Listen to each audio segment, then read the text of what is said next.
So hello to those of you who are joining us here after the session or later on. So this is the fourth of the 5 book club sessions for the First Aid for Feelings manual. So we've already had, prior to recording, a check-in where we could sort of check in and see how people are doing. And now we're going to go into the teaching part of today's session.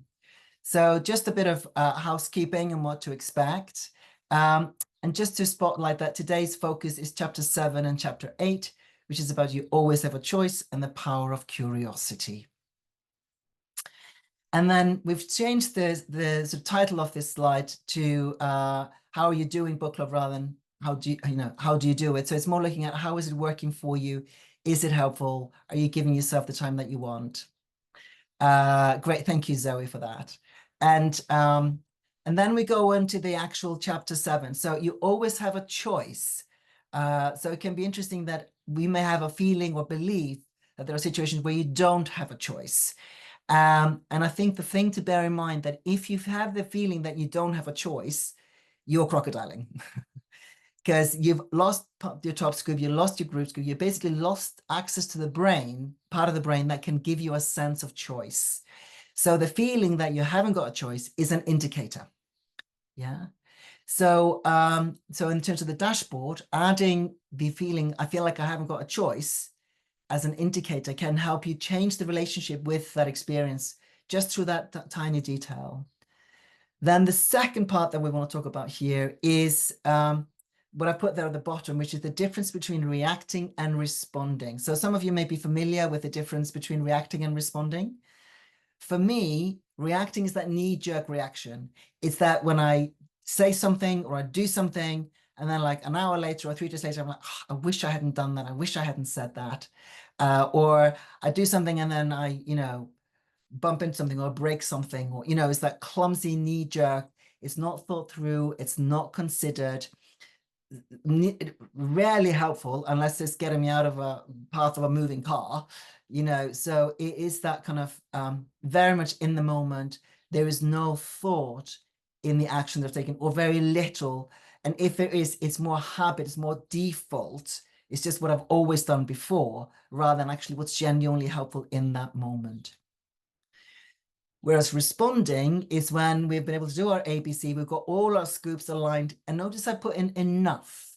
Yeah, they're not all fully aligned. We're feeling all calm and centered, because that's just, I haven't reached that yet anyway. I think when we've been rattled, when something is really sort of affecting us, expecting us to be able to be fully aligned is, I think, unrealistic. So having our scoops aligned enough is the key thing here. Just enough to be able to have enough access to your top scoop where you can see at least the bigger picture a little bit, or you could see options, or at least the awareness that you can't see it yet. So you can negotiate, can I come back to you in a couple of hours? Can I come back to you tomorrow? Or you can pause what you're doing and go, I'm just going to leave it for now and come back to it, tomorrow. So I work with somebody who is just graduated uni, a mature student, and she'd sewed herself a graduation dress. But because she was so stressed about the results, she hadn't actually got the email to confirm that she was graduating, although, she pretty much knew that she was. But she got so stressed about it, so they got this stitching back to front. So those of you who know that I don't know much about sewing, I just about done my socks. But she had done something the wrong way around, and she was getting herself into a right pickle about it. But then she was like, I'm crocodiling. I need to step away from the sewing machine because I'm in no fit state to actually deal with the sewing machine and fix whatever pickle I've got myself into. So just get a sense of how you relate to that, if that makes sense to you. And then I've put underneath, and this is in the book, so I'm not going to go into it in much detail, recognizing the difference between resignation, acceptance, and surrender. Yeah, it's like a cluster of feelings or cluster of states. They are so close together. And we sometimes don't even realize that we're just using one of them as a default. But actually, is it the one that you genuinely want to be doing? Are you genuinely choosing that response? And the resignation is very much a passive response. Acceptance is very much an active response. And then surrender is kind of engaged. You're not taking action, but you're engaged with whatever is going on. So it might be helpful, if nothing else, if you can read that from chapter 7. I can imagine that will give you quite a bit of food for thought. But then if we come to that's sort of top of that slide, which is the animal risk model, yeah. So we talked about last week that the brain is wired to assume the worst. Yeah, it's not in our body's interest to assume everything is, you know, everything is a friend, and then realize afterwards that no, hang on a minute, that was a tiger rather than a cat. So the brain is wired to assume everything is a threat, and therefore thinking about it in terms of that tigers, wolves, cats, dogs, and cats, which is also in chapter 7, can be able to see it in terms of tigers. Tigers are only tigers if there's high risk of death. And, you know, your boss being angry at you is definitely not a high risk of, well, I'm just hoping it's not a high risk of death. Or, you know, arguing with your partner, or missing a flight, for example. If you're going off on a holiday and you want to catch a plane, even if you were to miss that flight, it is not a tiger. You are not going to die. You may have to stay in a hotel an extra night. You may have to do some rebooking or figuring out and some lots of phone calls or whatever, but there is no harm. It might cost you a bit more money. And then, yeah, there might be some things that you need to triangulate to meet that, but actually there is no risk of death. So recognizing that it's very rare that it's an actual tiger that is rattling your crocodile response. So then wolves are kind of medium risk of serious harm. So I always say, you know, if you're really into us, and I actually went to a wolf sanctuary, what, a year and a half ago or something, and it was amazing. But I went with a very experienced guide under very controlled conditions. You know, so it's not about not engaging with whatever that risk is, but it's that you can do things to mitigate the risk of harm. And then dogs, low risk of serious harm, doesn't say no risk. We certainly know that from media, or, you know, if you've seen anybody with a dog bite injury, that's no laughing matter. But it's rare, and it's you know, although it can cause serious harm and people can die, it is very rare and it's a low risk of it. And then cats, I mean, there's, you know, serious scratching, yes, but there's minimal risk of serious harm. So if you think about, if you feel like I don't have a choice, what is it that you feel like you don't have a choice about? Is it a cat? Is it a dog? Is it a wolf? Is it a tiger? So if I can use an example, somebody like, you know, Kate was saying about suppressing your own feelings to kind of placate or please the others. You know, what is the actual risk of sharing with somebody your true feelings? You know, is it going to be a cat? Is it going to be a dog? Is it going to be a wolf? Is it going to be a tiger?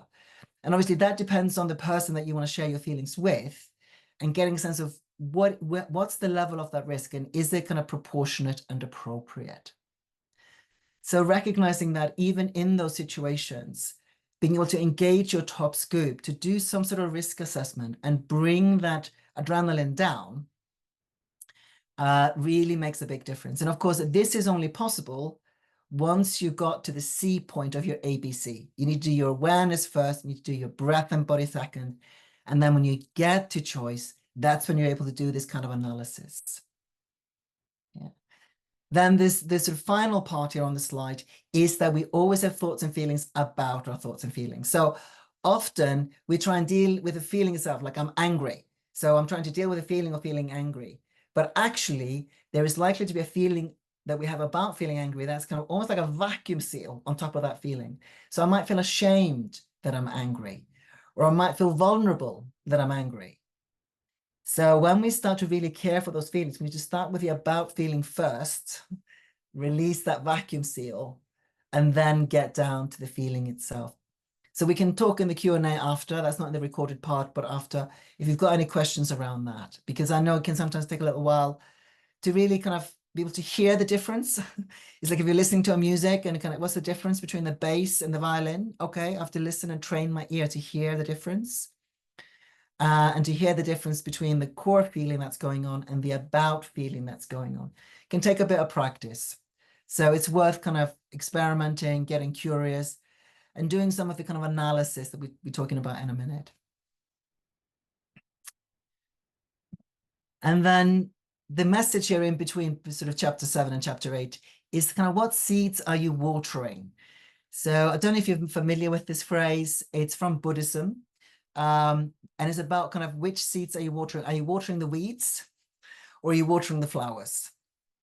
And so really getting a sense of, are you watering the anxiety, or are you watering the kind of, I have a choice?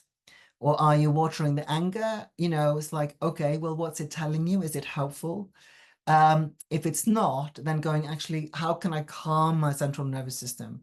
So how can I soothe it? How can I water the seeds of, say, trust or safety or comfort? So like for me, you know, I'll be watering the seeds of the fireplace, so to speak, or rather watering the seeds of comfort using the fireplace to help me access that state. Yeah. And there's basically the same story or same metaphor. It's coming from the Native Americans. You may be familiar with which wolf am I feeding? I don't know if any of you have heard that story. If you haven't, then you can Google it. The Native Americans of the US, so the Americans on this call may be more familiar with it. But it's the same principle. Which energy, which kind of focus am I feeding? Well, that's the focus that's going to grow. So it's slightly different than just being positive. Those of you who know me know that I'm slightly allergic to being positive. I think we can sometimes try so hard to be positive that it actually becomes toxic, which is why the question is always, is it helpful rather than is it positive? Sometimes positive is helpful, but sometimes it really, really isn't. And then we move on to chapter 7, which is chapter 8, sorry, which is the power of curiosity, or what I call Sherlocking. I'm a reasonably sized Sherlock Holmes geek. I certainly like myself a 3-pipe problem. Hands, that kind of getting your detective on, getting curious. And this is about that following the clues. So in chapter 8, you will see all these questions. And now we won't, so I'm not expecting you to kind of master them all first time around, but it's about starting to get curious about what is going on. So you can see in the graphic to the side that it's got a center bubble. So the center bubble in the center might be, and we can play with this in the Q&A after we stop the recording, but it might be, say, disappointment. Yeah. So then we can, well, I'm feeling disappointed about something. And then I can, well, I'm feeling disappointed that, you know, my husband, you know, always seems to forget my birthday. Yeah. And then it's because then one of these sort of offshoot bubbles of that could be because it makes me feel like I'm not loved. It makes me feel like I don't matter to him. It makes me feel like he doesn't really know me. You know, it makes me feel not valued.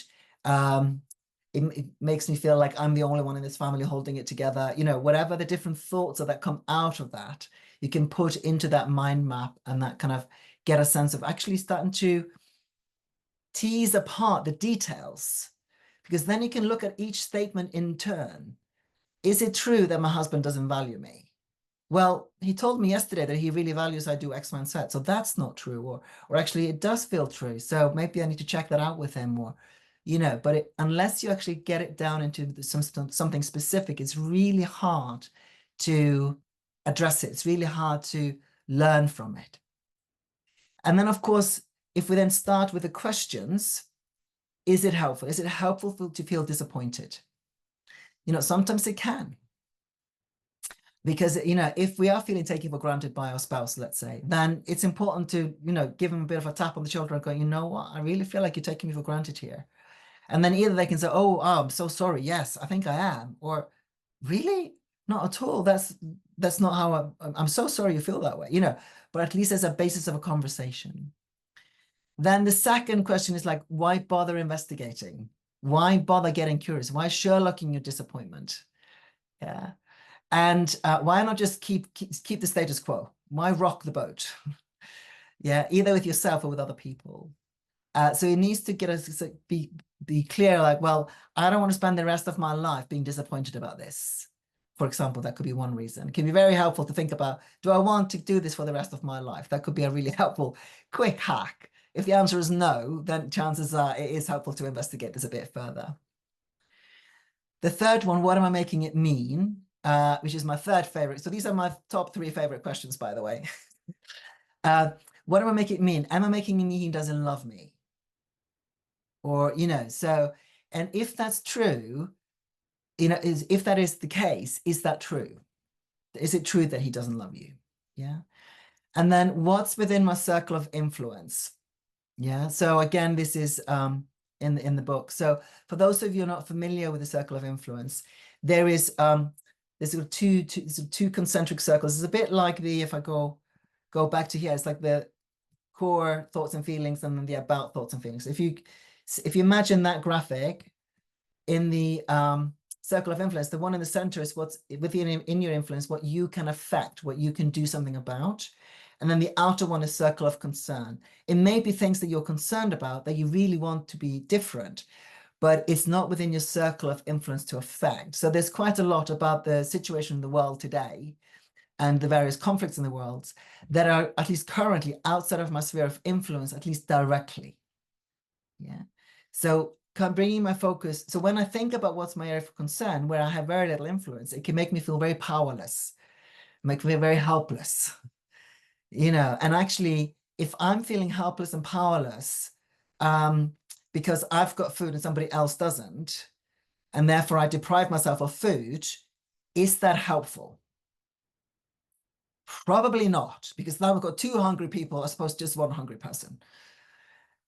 So that kind of like recognizing, well, what is within my sphere of influence? So for example, in terms of, let's talk about, whether it's wars, whether it's hunger, what's going on in the world. Well, there are things that I can do that within my sphere of influence. I can, there's an election in the UK, there's an election in the US. I don't know what the situation is in Argentina. I know there's an election in France coming up. So for those of us who can vote, we can vote. That's one way of exercising our influence. Or like I'm part of this, there's a lot of movement that's doing tapping for peace. So for those of you who know EFT, that we're just, each person is tapping, 5 minutes a week, I think, we would just tap for peace in ourselves. If I'm more at peace, then at least I'm radiating a little bit more peace out from my being. I don't know if it'll reach the areas of conflict, but at least I am doing what I can was within my sphere of influence. So it's about getting creative, about actually caring for the changes that I can make. So if we come back to the example of the spouse, what's within my sphere of influence? Now, the most common unhelpful belief that we have about our loved ones, whether you've got 1 or more spouses, or even your kids or your parents, is that you can change them. So for those of you who haven't cracked that one yet, I really invite you to sit with it for a bit. It's outside of my sphere of influence to change anybody else. What's within my sphere of influence is to give them information about me. I can give them information about what I like, what I don't like, what I'm upset about. That's within my sphere of influence. Whether they choose to take it seriously or not, outside of my control. Yeah. Then the 5th question is, what would I be missing out on if I didn't have this feeling? So let's say you never felt disappointed. And the classic here is if you never felt overwhelmed. So many people are like, I wish I didn't get overwhelmed. If only I'd never feel overwhelmed. Well, if you remember the triangulation in chapter 1, you're missing out on a very important information if you never felt overwhelmed. And it's particularly the uncomfortable feeling that we would be very happy to not feel. But if you think that through to its logical conclusion, if you never felt pain, if you never felt sadness, if you never felt grief, if you never felt anger, if you never felt frustration, I think Kate, was it last time or the time before, Kate was talking about frustration. If you never felt that, whatever that feeling is for you, and you play that through to the actual conclusion where you never feel that feeling, I imagine you would quickly realize that you're missing out on very valuable information. It's like having a compass with no north. You're just missing a cardinal point, and therefore being able to orientate yourself in space and time would be really difficult. Then the 6th one is what I'm thinking and feeling and doing familiar. Is it like habit energy? So I was working with somebody yesterday, and one of her habit energies, one of her themes is like, why do I have to do everything? So she's a mom of 3, married, and chose to not work for the first. She's only just recently come back to work. Her youngest is 2, oldest is 7. So husband's been working throughout the time. She chose to not work for a few years, and she's now going back into work. And this kind of thing, why do I have to do everything, is definitely one of her habit energies. So she will go back to it. So if whatever you're thinking, feeling, and doing is familiar, then it says it's more about you than what is going on.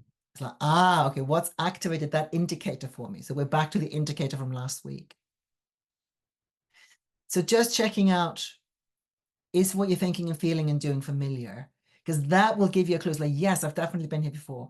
And then there are ways you can Sherlock it, like how long has it been with you? Has it been with you in childhood? more recently, so quite a few people I work with have come into adulthood with the belief that everything is my fault. You'd be surprised at how many people have that belief. And it's often where we've had people who have struggled, people have had, multiple traumas or narcissism or some sort of major issues where we became the blame for whatever was going on. So we come into adulthood believing that everything is my fault. And we may have done a lot of work, so our top scoop knows that that's probably not true. But as soon as we get rattled, as soon as we lose that top scoop, guess what? We go back into that old belief, that familiar, everything is my fault. So then the seventh question is it proportionate and appropriate? So it might be appropriate to be feeling whatever you're feeling, but is it proportionate? So like I'm working with somebody who has got COVID for the 7th time. So it's appropriate to have some health anxiety. Absolutely. It definitely needs addressing. We need to get in there and do quite a lot of support and data fact finding and stuff like that.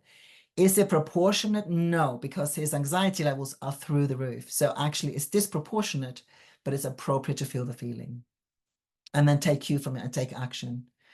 And then, or is it historical? Is it something that's tying you back to an old trauma? So remember the traumas we were talking about last week, the big T and lowercase t? Yeah. So is it historical? So somebody else I'm working with, he had a teacher, she was a real bully who humiliated him both in front of the class and also in front of his parents, and his parents were not able to kind of respond. So whenever he feels, and he's now in his early 50s, mid 50s, whenever he finds himself in a situation where he feels humiliated in some way, actually, when he looks underneath the kind of the noise of the current feeling, actually it's resonating back through to that teacher back in childhood. So that can be helpful just to check in with. And actually, when you've done this exercise, when you've checked out all of these questions, you have a lot of information. Yeah. Which then gives you lots, so you can change this, maybe not that, sit with this. And you may find that actually this is a bit overwhelming. So I want to talk to a trusted friend, see if a good friend of mine or a sibling or somebody you know and trust is willing to talk it through with you. Or you may find that you want to speak to a professional, absolutely. Or you may find that you actually, need to come through it, sketch it out, then leave it for a little bit. I often think about it like a good stew. It needs to simmer for a bit and then you come back to it. Or like I think I told you earlier in second or third, whatever session, I've got this skittish horse. If you get too close too quick, I'll bolt. So my horse needs to just bolt and then I come back to it a few days later. So really being kind and gentle with yourself as you bring in the curiosity of what's the kind of root cause, what's underneath, what's the driving meaning underneath the feeling that you're experiencing. So with that, this is not something that is possible when you're crocodiling. This is not possible at the start of the ABC. This is when you've done your ABC, you're in a reasonably good state of mind, solid enough, sturdy enough to then go into that investigatory Sherlocking kind of space. So because you need to be able to be present with yourself, and you definitely need access to your memories and your top scoop to be able to do this. But this is often where we uncouple, like if I talk about the one with a childhood teacher, the planning officer he was dealing with last week, and uncouple that from the memory of the historical teacher memory. Yeah, so he can deal with a planning officer today, and then he can work through resolving the remaining memories or charge on that historical childhood trauma. So again, in the Q&A after, we can go a little bit more into, those kind of things. And then let's get curious. Do you tend to spot tigers, wolves, dogs, or cats? What's your habit, Angie? Where do you tend to go first? Can you distinguish between core and about? Do you find yourself more reacting or responding? And if you were to show like a feeling you often struggle with, what might that be? So those would be the questions to maybe check out 1, 2, or all of them. So this is where we come to the end of the recording. So just before you close the recording, Zoe, for those of you who are watching this as part of the book club in your own time, do stay in touch by email. Or those of you who are watching this after the event, You can always reach more information if you're struggling, particularly with the Sherlocking bit, by getting in touch, doing a discovery call or something, or checking out some of our blogs on the website. So the details will be in the information underneath this video. So thank you for that. And if you could end teaching, please, Zoe.